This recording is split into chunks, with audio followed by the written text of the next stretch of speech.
Saudi সরকারের একটি নতুন আইন, যে আইনের কারণে হাজার হাজার প্রবাসী ভাই বিপদে পড়বেন। অলরেডি আমাদের এক পরিচিত ভাই বিপদে পড়ছেন, তাকে সৌদি আরব থেকে ডিপোর্ট করা হয়েছে বাংলাদেশে, এবং বাংলাদেশে সে গিয়ে অন্য দেশে অর্থাৎ কাতারে যাওয়ার চেষ্টা করছে। সময় তাকে বলা হয়েছে যে সে কাতারে প্রবেশ করতে পারবে না।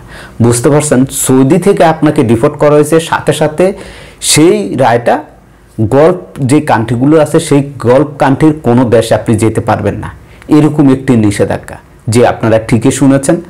আগে আমি এই ভয়েসটা আপনাদেরকে শোনাবো এবং আমার স্ক্রিনে আপনি সেই পেপারগুলো আপনাদেরকে দেখাবো, তারপরে আমি বিস্তারিত আপনাদের মাঝে আলোচনা করব।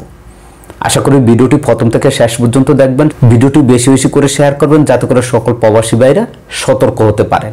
জিদ্দা এয়ারপোর্টে স্টিকা হইলে গেছে আর এরকম বুঝে যায় বললাই গেছে, তো এই ক্ষেত্রে এর লেট হয়েছে আর মানে আরেক লোকের এবার গাড়ি পড়েছে মিয়ার, এর এত মিয়া চিনে না। ও সাদিকে ফোন দিচ্ছে যে লোক একটা জন আছে নাম লইবে তো লইছে আর কি, কোন বাড়ির সময় মানে ধরে গেছে। তখন পুলিশের যে গেছে তাদের হারি আমি মশোয়ার পাচ্ছি, মশোয়ার কইছে এ ধরে গেছে। তখন পুলিশে কি করছে, গাড়ি গানটায় অফ করি থানা মিলে গেছে আর কি। এয়ারপোর্ট ওদের পার্সোনাল গাড়ি আছে, তারপরে মানে এর বিষয় ছিল আর কি। বিষয় পরে তো আপনার তাড়াতাড়ি ইউএসএ যায় বাংলাদেশে মেডিকেলের আইসিরা দিবস সময় এরা মনে হচ্ছে আর কি অবিশ্বাস।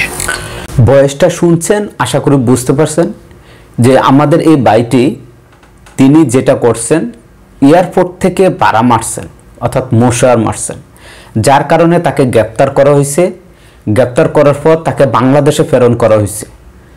বাংলাদেশে প্রেরণ করা হয়েছে এবং তার যে ডকুমেন্ট সেই ডকুমেন্টে কিন্তু লেখা আছে, এবং যেই ডকুমেন্টটা আমাকে বাংলা করে দেওয়া হয়েছে এই মুহূর্তে আপনি আমার স্ক্রিনে দেখতে পাচ্ছেন, যেখানে স্পষ্ট করে লিখে দিয়েছে 3 বছরের আগে আর সৌদিতে প্রবেশ করতে পারবে না। তো এই যে 3 বছরের আগে আপনি সৌদিতে প্রবেশ করতে পারবেন না ভালো কথা, আপনি চাইলে অন্য কোনো দেশের জন্য ট্রাই করবেন, অন্য কোনো দেশে যাবেন, কিন্তু আপনি অন্য কোনো দেশে যেতে পারবেন না। বিশেষ করে গল্ফ যে কান্ট্রিগুলো যেমন দুবাই আছে, তারপরে মালয়েশিয়া আছে, সিঙ্গাপুর আছে, ওমান আছে, লেবানন আছে, কাতার আছে, কুয়েত আছে, এই যে গল্ফ কান্ট্রিগুলো আছে এই কান্ট্রিগুলোতে আপনি যেতে পারবেন না।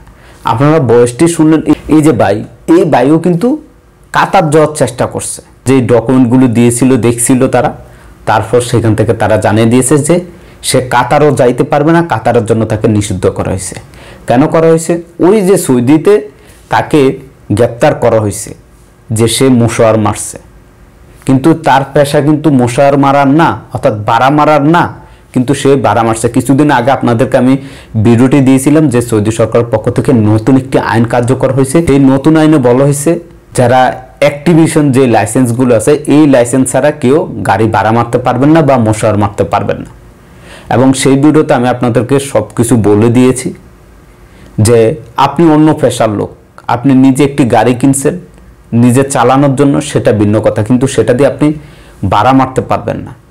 ট্যাক্সির মতো আপনি সেটা দিয়ে ভাড়া মারতে পারবেন না, বা আপনি বড় ধরনের কোনো ট্রানজিট গ্যাপ এক প্রদেশ থেকে অন্য দেশেও ভাড়া মারতে পারবেন না। এবং কি আপনি যে গাড়িটি কিনছেন আপনার চালানোর জন্য, সেটা অন্য কেউ দিতে পারবেন না।